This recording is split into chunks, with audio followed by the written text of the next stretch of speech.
Ladies and gentlemen, there is at least one president of a country who already thinks about the quantum politics, and precisely for that reason, he is among all the magnificent participants in our conference. Let's be now all ears for a moment, as the floor will be taken by Armen Sarkisian, President of the Republic of Armenia. Good morning, everybody. I'm so pleased to be a part of this conference because I do consider that in this new world, recognizing and working towards not only cybersecurity, but also towards securing and fighting the risks connected with data management much more wider, and securing the whole virtual world is utmost important. Today in the morning, when I was thinking about these two words about cyber and security, I thought maybe there are another two words that can go together as well. The one will be quantum, and the second one will be dialogue.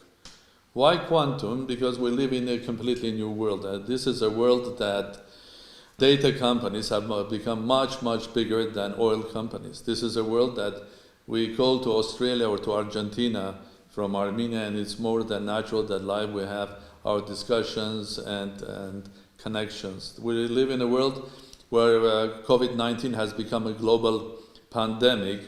Well, before the pandemics were coming and going without being noticed. And a result of that is, of course, the changed world where we live in huge cities. We go to the same shopping malls. We travel in huge airplanes, 300 people on one 10-hour flight. The world has changed. And of course, the changes that we also notice are, for example, the merger of entertainment and politics. Politics and entertainment were always close to each other, but now we are living in a world that politicians, the great politicians, are becoming great entertainers as well, and the other way around. In some countries, entertainers are becoming politicians and up to presidents. And of course, this is a time where individual power is becoming very, very important. This is a time when one individual, even a billionaire, can not only dream, but fulfill his dream and send astronauts to the space, and even dream to sending personally through his company people to Mars. I'm speaking about Elon Musk. So this is a time of quantum. Quantum in this case means now not only that we're living in not a classical world that was here 20, 30 years ago, but in a new world where there are new rules which are not recognized yet, and we have to explore and find.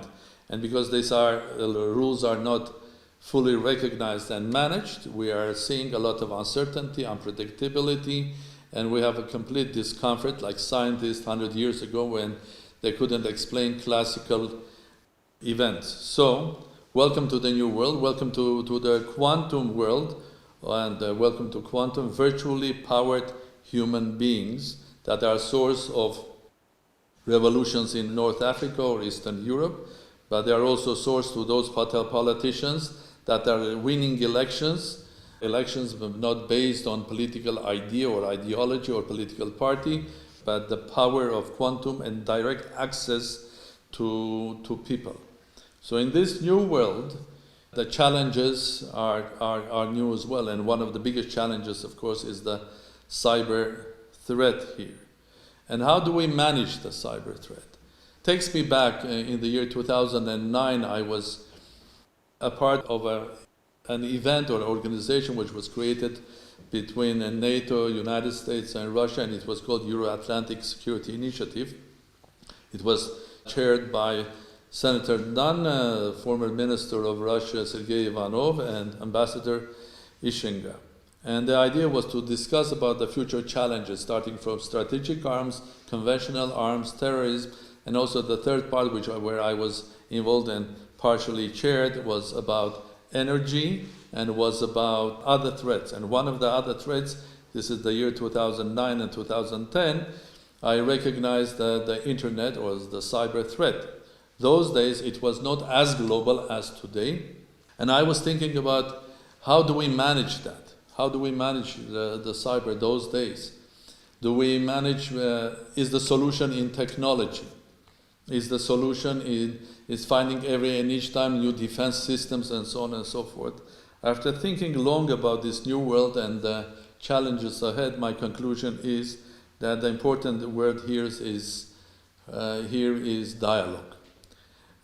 It takes me back again to the end of the Cold War and the fall of the Berlin Wall, when the visionary leaders from, let's say, people like President Schmidt, Kohl, and Margaret Thatcher in the West, and President Reagan, and later President Bush, had the courage of going into dialogue with the other side. In this case, it was the Soviet Union, since putting an end to the Cold War and the fall of the Berlin Wall followed. And then, of course, the most important thing was happening, that the United States and Soviet Union negotiated the deal on strategic arms and nuclear arms, which was very, very important. So dialogue is important. So those days I was thinking that dialogue is the solution, not technology, because against every technology there will be a new technology. If you try to protect yourself using only technology, then probably you will fail. And dialogue, human dialogue, is the most important thing. And in this case, the dialogue should be not between two superpowers, Soviet Union and United States. It should be much more complex, much more wider, and much more deeper. Definitely it should include the European Union, United States, Russia, and I'm pleased to hear that President Putin has offered a dialogue between them and United States. But the issue is that if even United States and Russia will agree, that will just be the beginning of the process, because then you have to involve other big powers, and you have then involve other smaller powers, including smaller countries. If you take a country like Armenia, we are facing cyber threat every day, and it's not only from our neighbor Azerbaijan, but also from Turkey, which is a NATO member. And in fact, unfortunately, that virtual threat is becoming more and more a material one. Probably you have heard there is a conflict on the borders of Nagorno-Karabakh, started by Azerbaijan on Sunday, and unfortunately I have to declare that the NATO member Turkey is fully supporting now Azerbaijan through its electronic drones, through cyber attacks, but not only that, but also their personnel and advisors and mercenaries, and also up to F-16s. That for every Armenian living worldwide, it's a sort of a return of the ghost. Initially it was return of a ghost, of a virtual ghost, but now it's becoming material. Why I say a ghost? Because that's the ghost of the Ottoman Empire that 105 years ago masterminded the genocide of Armenians. So there is no way that we can allow that this genocide happens again. But where is the solution? Even in this conflict of Nagorno-Karabakh, again, it's dialogue. Dialogue between parties, and there is a platform, the OSCE Minsk Group, and there are three co-chairs, Russia, France, and United States, and we should go back to dialogue. On material conflict and cyber conflicts, there is only one way out, and that's the dialogue. Of course, dialogue in a virtual world is complex, because as I said, it should include everybody here, up to the individual, the quantum that is virtually powered.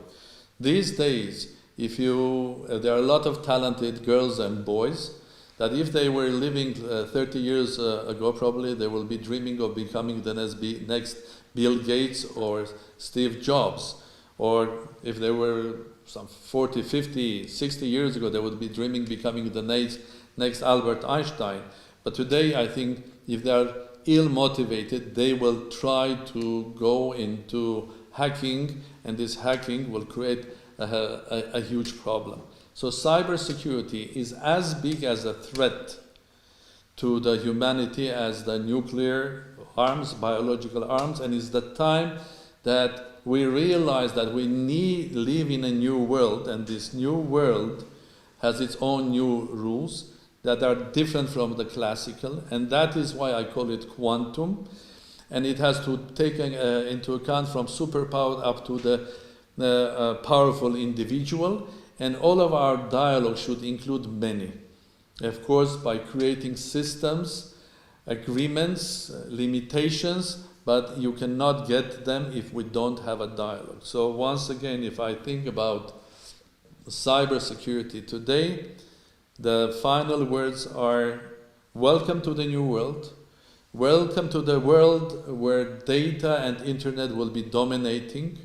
Welcome to the world where data companies are 10 times bigger than oil companies.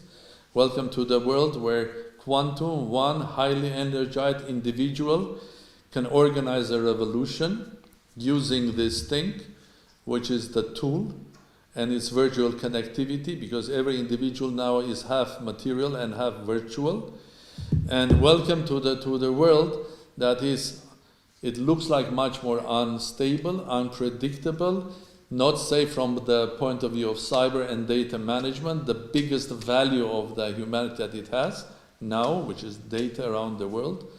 And I think we have to think very seriously. And the way forward, from my personal experience, is not technological solutions. They are very important. They are very important to have firewalls, antiviruses, specific technologies, all of that is important. But eventually, for every genius and creator on the one side, there will be another genius or a creator on the other side. For every anti-system to the cyber, there will be another one that will be breaking this anti-system.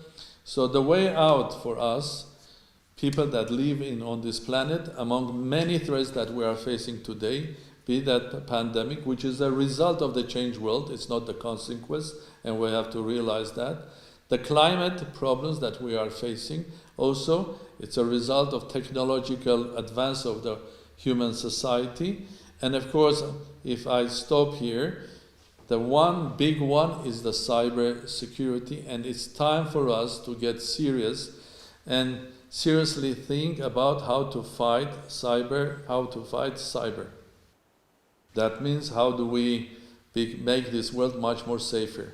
And one of the first steps, as I said earlier, is to realize that the classical world of engagement or dialogue or working together, they don't work.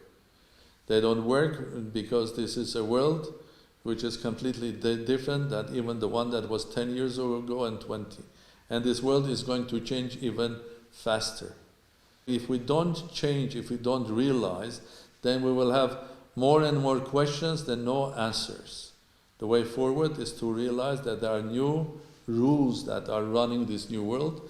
That's why I call it quantum, and welcome to the quantum world. And quantum in this case means that this world is run not by classical rules. Quantum in this case means also that we are so much interconnected and interrelated that the systems and ordinary values that we have, they have to be adopted. And one of them is, for example, the utmost important one, democracy. How do we exercise democracy? We were exercising democracy in classical world through democratic elections and a government with checks and balances every 5 years, and then people were delegating their power to the parliaments or to the presidents or prime ministers. But in this new world, democracy is exercised every minute. Democracy is exercised every day. People are expressing their ideas through this virtual tool, their virtuality. So every politician daily knows how high is his or her rating and where does this politician stand and what. And this tool also is not only recording the rating, but it's also having huge, tremendous influence on decision-making process. So it's a complex world. It's fascinating. Of course, it's not only a world full of risk, but if we will use our common sense and strength of our knowledge, and if we'll understand that changes will happen even more quicker, more rapid than before.